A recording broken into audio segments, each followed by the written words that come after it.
Bonjour à vous tous, ça y est, j'ai fait le pas, une petite vidéo sur YouTube pour vous montrer ma version du gabarit pour défonceuse.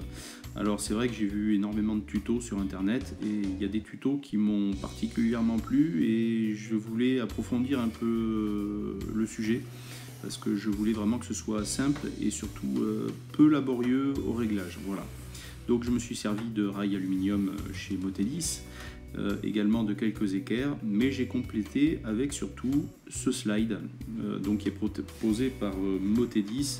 Alors le slide il a un avantage, c'est que donc il va coulisser dans les autres rails. Donc le but c'est de l'insérer en bout. Alors l'insertion en bout, le slide il est pas très gros et donc je voulais pas non plus le démolir. Alors du coup j'agrandis les trous en extrémité pour pouvoir y mettre de la vis en diamètre 3 mm. Parce que de ce que j'en ai vu, si j'avais mis de la vis en 5, je l'aurais bien abîmé. Parce que la partie la moins large du slide doit approcher les 6 mm. Donc du coup j'ai pris la décision d'y insérer des vis en 3 mm.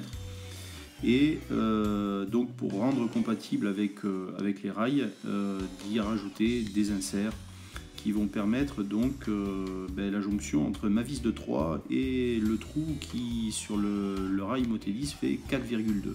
Voilà.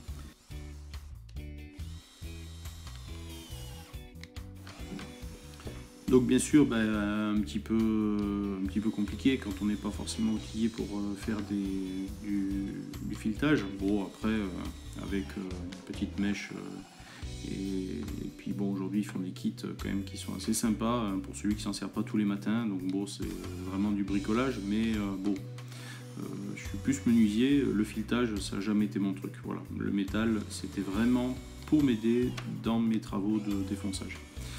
Donc le rail en aluminium, une fois qu'on a fait le filetage, il ne reste plus qu'à se lancer dans l'insertion de l'insert qui va permettre la jonction de mon slide avec ma vis M3. Avec un petit coup de W40, ça rend tout de suite mieux.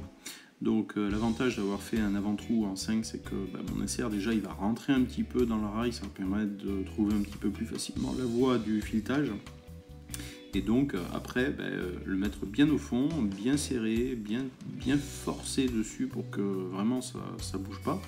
Bon, après une fois que la vis fera la jonction entre le slide et donc mon insert, de toute façon une fois bien serré ça peut plus bouger. Enfin je veux dire, à part éventuellement peut-être un bon serrage une fois par an après le passage de la défonceuse qui risque de créer quelques vibrations.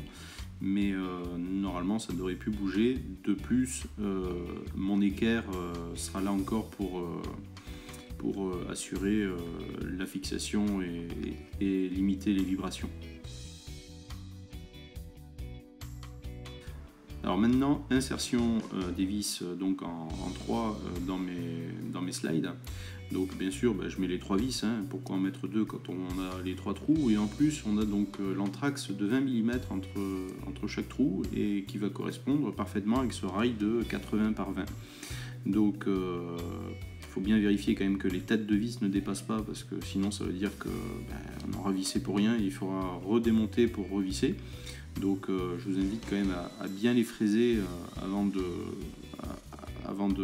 mettre les vis et de fixer le slide, sinon tu seras bon pour tout redémonter.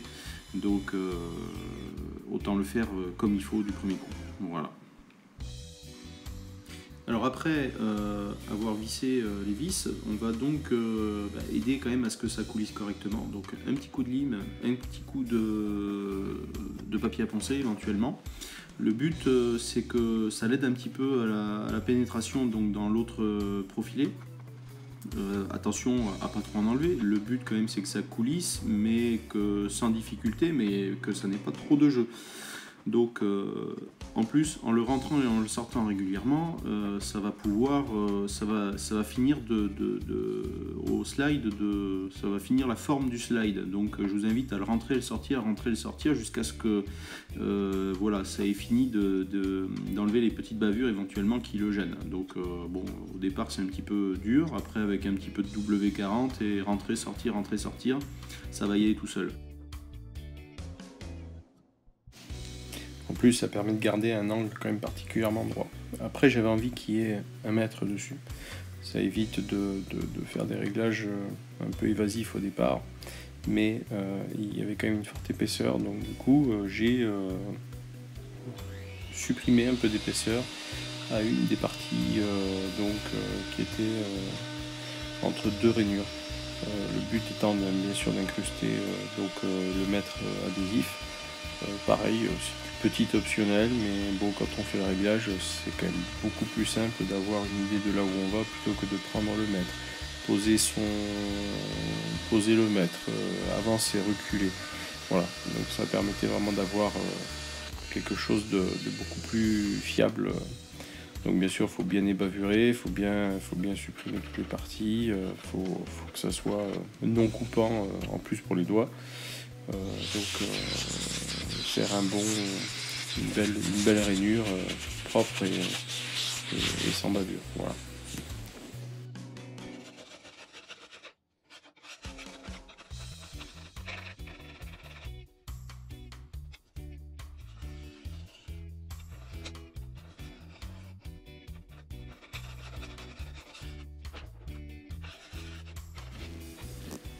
Et là, tu vois, ça déplace plus, c'est nickel. Alors bien sûr, après, il faut monter le tout. Le tout, tu le montes en passant tes slides et bien sûr en ajoutant les équerres. Donc je t'invite à le manipuler un certain temps parce que du coup, ça va forcément assouplir le mécanisme, il va prendre sa place. Toujours un petit coup de W40 ou de graisse, c'est en fonction de ce que tu as. Ça aide beaucoup. Après, ça devient une souplesse, c'est un régal à faire fonctionner.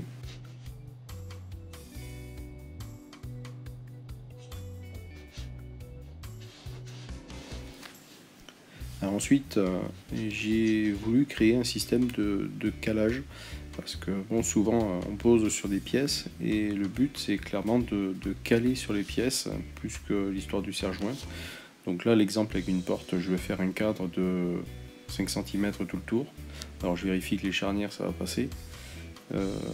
Donc après un petit calcul, toujours les histoires de la taille de la bague, le diamètre de la mèche, ça me permet de connaître la dimension. Donc en fait, je vais tout simplement régler la première longueur qui va me permettre de faire mon premier serrage. Et puis derrière, ça va me permettre vraiment d'ajuster. Donc déjà, avec mon mètre adhésif, ça m'a permis d'éviter de tenir mon mètre pendant que je fais le réglage. Donc là, j'aligne, je mets avec mon équerre pour être sûr d'être bien en face. Premier serrage. Après, je prends forcément sur l'équerrage quand même pour être sûr que tout soit bien nickel, que je sois bien dans l'axe. Je vérifie le tout. Derrière, je refais la même chose pour l'autre dimension. Donc maintenant que j'ai mon résultat, déjà je peux faire mon pré-réglage et puis fignoler avec mon équerre. Ça me permet de serrer. Et puis du coup, là j'ai plus qu'à régler dans l'autre sens et j'aurai donc mon gabarit qui sera prêt pour au moins au niveau dimensionnel.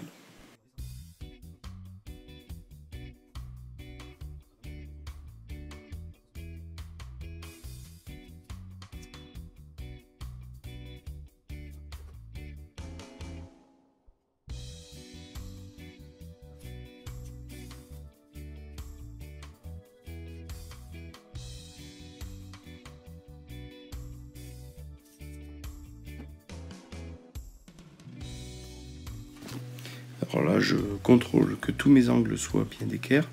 Bon, normalement, si j'ai mon premier angle qui est d'équerre et que j'ai bien la même cote partout, il n'y a pas de souci.